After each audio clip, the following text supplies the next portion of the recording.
Adrin dengan NIM 7101422063. Pada kesempatan kali ini saya akan membacakan berita terkait dengan krisis ekonomi dan upaya pemerintah negara Swiss terhadap COVID-19. Negara Swiss ini tuh merupakan salah satu tempat teraman di dunia karena tingkat kejahatan yang rendah. Kunci keamanan negara ini karena kemakmuran masyarakatnya yang sudah merata. Negara ini juga memiliki banyak museum. Selama bertahun-tahun, informasi dan sejarah penting dikumpulkan, disimpan dan dilestarikan sehingga terdapat setidaknya 900 museum di negara ini. Sejarawan juga mencatat bahwa banyak sekali sejarah lokal yang dilestarikan di museum-museum ini. Meski termasuk wilayah Eropa, tetapi mata uang yang diberlakukan oleh Swiss itu bukan mata euro, melainkan Swiss francs atau CHF. Krisis COVID-19 ini berdampak buruk pada perekonomian di negara Swiss.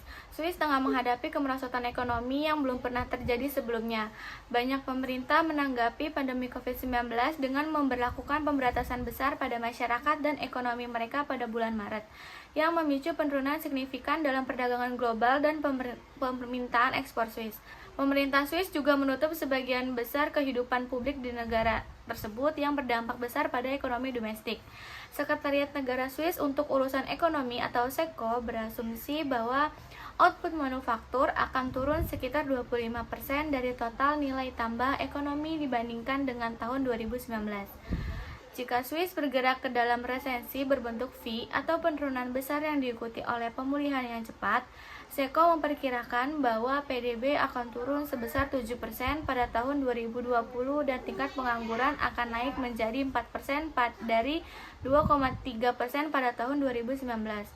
Dalam kasus resesi yang lebih parah atau penurunan besar yang diikuti oleh pemulihan yang lemah, penurunan PDB bisa mencapai 10% dengan pengangguran meningkat menjadi 4,5%.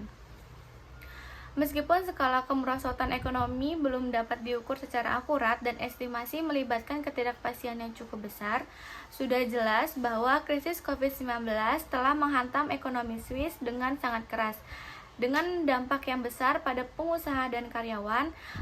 Dan ini tuh adalah temuan survei dari Deloitte terhadap sampel representatif 1.500 individu usia kerja di Swiss. Survei tersebut dilakukan pada pertengahan April. Nah, ini tuh ada data terkait hasil dari pekerja yang mengalami kerugian terhadap krisis ekonomi pada COVID-19. Survei menemukan bahwa 18% wira swasta terpaksa menutup usaha mereka dan 21% masih berdagang tetapi usaha mereka anjlok hingga nol. Sebanyak 38% lainnya melaporkan penurunan usaha. Ini berarti bahwa pandemi COVID-19 sejauh ini berdampak negatif terhadap ekonomi hanya pada 3/4 sebesar 77% dari semua wira swasta di negara Swiss. Namun, 10% melaporkan peningkatan usaha yang memungkinkan mereka memperoleh manfaat dari krisis. Sementara itu, ada 21% sisanya mengatakan bahwa krisis belum berdampak pada posisi keuangan mereka.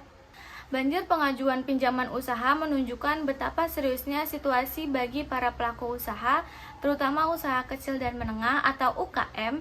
Hingga pada pertengahan April, lebih dari 100 UKM telah berhasil mengajukan permohonan pinjaman yang diluncurkan oleh Parlemen Swiss yang bekerja sama dengan bank, dengan total pinjaman lebih dari 16 miliar CHF. Dibandingkan dengan negara-negara lain, Swiss telah melakukan intervensi yang cukup cepat untuk mendukung UKM dan telah menjaga birokrasi seminimal mungkin, membantu mencegah gelombang kebangkrutan setidaknya untuk saat ini. Selanjutnya itu ada data mengenai karyawan yang banyak beralih bekerja dari rumah. Karyawan itu sangat berdampak oleh krisis COVID-19. Survei dari Deloitte menunjukkan bahwa hampir 2/3 karyawan Swiss sebesar 63% merasakan dampak negatif, yaitu lebih dari separuh pekerja tersebut harus mengurangi jam kerja. 27%-nya mengalami pemotongan lembur, 24%-nya kehilangan cuti tahunan, dan 2%-nya kehilangan pekerjaan. Sejauh mana karyawan perorangan terpengaruh tergantung pada sejumlah faktor. Salah satunya kemungkinan adalah bagaimana pembatasan aktivitas di sektor mereka dan seberapa parah pekerjaan tertentu terdampak oleh langkah-langkah yang diambil dari pemerintah. Dengan hanya beberapa pengecualian, terutama sektor kesehatan, hal ini bergantung pada apakah pekerjaan tertentu bergantung dengan kontak fisik yang dekat. Ekonom dari Universitas Basel baru-baru ini menunjukkan bahwa semakin besar ketergantungan suatu sektor pada kontak fisik yang dekat, semakin besar pula dampak negatifnya terhadap pengangguran. Persentase karyawan yang bekerja dari rumah merupakan indikator lebih lanjut, meskipun pekerjaan tertentu melibatkan kontak fisik langsung dan harus ditangguhkan. Beberapanya seperti peran penasihat pelanggan atau pelatihan karir dapat dipindahkan ke pengiriman daring.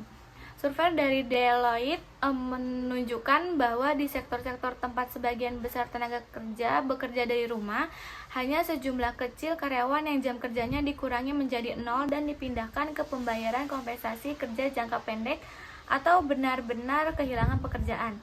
Dengan kata lain, semakin cocok suatu sektor untuk bekerja dari rumah, semakin kecil dampak terhadap tenaga kerja.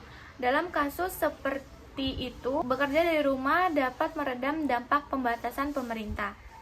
Krisis tersebut telah berdampak dramatis terhadap ekonomi Swiss, tetapi negara Swiss ini telah mampu mengurangi sebagian besar konsekuensi ekonominya dengan segera menyediakan pinjaman kepada banyak perusahaan dan memungkinkan sejumlah besar pemberi kerja untuk mengajukan kompensasi kerja jangka pendek. Sementara banyak karyawan bekerja dari rumah, namun krisis ini masih jauh dari selesai. Survei Deloitte menunjukkan bahwa 24% dari usaha mandiri diperkirakan akan bangkrut dan 19% dari mereka yang bekerja diperkirakan akan kehilangan pekerjaan dalam waktu dekat. Lalu, pemerintah juga mengadakan upaya untuk menghadapi COVID-19 ini dengan menyetujui vaksin Pfizer-BioNTech seperti pada berita tersebut. Ya, pemirsa, Otoritas Kesehatan Swiss resmi menyetujui vaksin corona produksi dari Pfizer dan BioNTech untuk digunakan pasca perayaan Natal mendatang. Penggunaan mulai diizinkan setelah peninjauan yang berlangsung selama 2 bulan. Pasca melakukan peninjauan selama 2 bulan, Otoritas Kesehatan Swiss atau Swissmedic memberikan lampu hijau untuk penggunaan vaksin dan imunisasi COVID-19 produksi Pfizer-BioNTech. Adapun Swiss belakangan mengalami peningkatan kasus virus corona, di mana Satgas setempat mencatat lebih dari 4.000 kasus baru dan 100 kematian setiap hari, sehingga terdapat total 400.000 infeksi dan hampir 6.000 kematian sejak pandemi. Menteri Kesehatan Alain Berset, seperti dikutip AFP, menambahkan kalangan yang akan mendapatkan prioritas untuk vaksinasi, yakni kalangan yang rentan terpapar seperti lansia. Meski pemerintah Swiss tidak mewajibkan warganya untuk divaksin, namun Kementerian Kesehatan Swiss sangat menganjurkan untuk vaksinasi dan dilakukan secara gratis kepada warga Swiss yang memiliki populasi sebanyak 8,6 juta.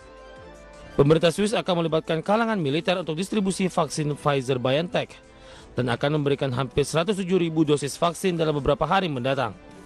Sementara tambahan 250.000 dosis akan dipasok pada Januari 2021 mendatang. Swiss sendiri telah mendapatkan sekitar 15,8 juta dosis vaksin COVID-19 dalam kesepakatan dengan 3 produsen. Ketiga pemasok vaksin untuk negara Swiss selain Pfizer-BioNTech, yakni Moderna dan AstraZeneca. Berbagai sumber ada di channel. Pemerintah Swiss ini akhirnya mengizinkan penggunaan vaksin Pfizer-BioNTech dan imunisasi yang akan dimulai secara cepat. Hal ini menyusul negara-negara barat lainnya yang sudah menyetujui vaksin tersebut, yaitu Amerika Serikat dan Inggris.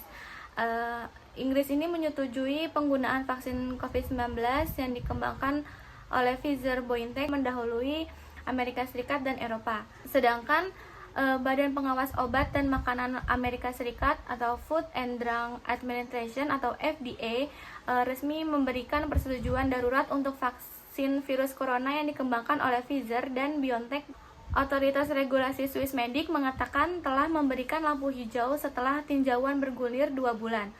Vaksin COVID-19 Pfizer-BioNTech merupakan yang pertama disetujui di negara Swiss ini. Sementara kandidat vaksin lainnya tengah dikaji. Setelah meninjau dengan cermat informasi yang tersedia, Swissmedic menyimpulkan bahwa vaksin COVID-19 dari Pfizer-BioNTech aman dan manfaatnya lebih besar dari resikonya. Sementara itu, Kementerian Kesehatan Swiss Alain Berset mengatakan negaranya sudah bisa mulai vaksinasi COVID-19 dalam beberapa hari mendatang. Mereka yang sangat rentan akan mendapatkan prioritas. Vaksin yang diproduksi oleh raksasa farmasi AS, Pfizer, dan perusahaan bioteknologi Jerman atau BioNTech ini didasarkan pada teknologi baru yang menggunakan materi genetik berupa mRNA. Berdasarkan data penelitian yang ditinjau, tingkat perlindungan yang diberikan 7 hari setelah suntikan kedua lebih dari 90% pada orang dewasa. Swissmedic mengatakan akan memantau keamanan vaksin dengan cermat saat diluncurkan, tetapi menemukan bahwa adanya efek samping yang paling sering didokumentasikan oleh studi otoritas adalah sebanding dengan efek samping setelah vaksinisasi flu. Dengan infeksi COVID-19 yang terus meningkat di Swiss, Berset mengatakan vaksin itu tidak wajib tetapi sangat disarankan dan gratis. Meski dia mengakui vaksinisasi tidak akan menyelesaikan semua masalah dengan kasus COVID-19 dan kematian yang masih meningkat dengan cepat, pengumuman vaksin datang sehari setelah pemerintah Swiss mengumumkan pada hari Jumat bahwa restoran dan bar akan sekali lagi ditutup di seluruh negeri mulai Selasa mendatang. Swiss mempunyai populasi 8,6 juta jiwa, terus menyaksikan lebih dari 4.000 kasus baru dan 100 kematian setiap harinya. Secara total, negara itu telah mencatat lebih dari 400 kasus dan hampir 6.000 kematian sejak dimulainya pandemi. Swiss telah mendapatkan sekitar 15,8 juta dosis vaksin COVID-19 dengan kesepakatan 3 produsen. Perusahaan telah menandatangani kontrak untuk sekitar 3 juta dosis vaksin Pfizer-BioNTech, sekitar 7,5 juta dosis vaksin Moderna, dan sekitar 5,3 juta dosis vaksin AstraZeneca. Dengan ketiga vaksin produsen tersebut, 2 dosis diperlukan untuk 1 orangnya. Mungkin itu saja yang dapat saya sampaikan, kurang lebihnya mohon maaf. Wassalamualaikum warahmatullahi wabarakatuh. Audio Jungle.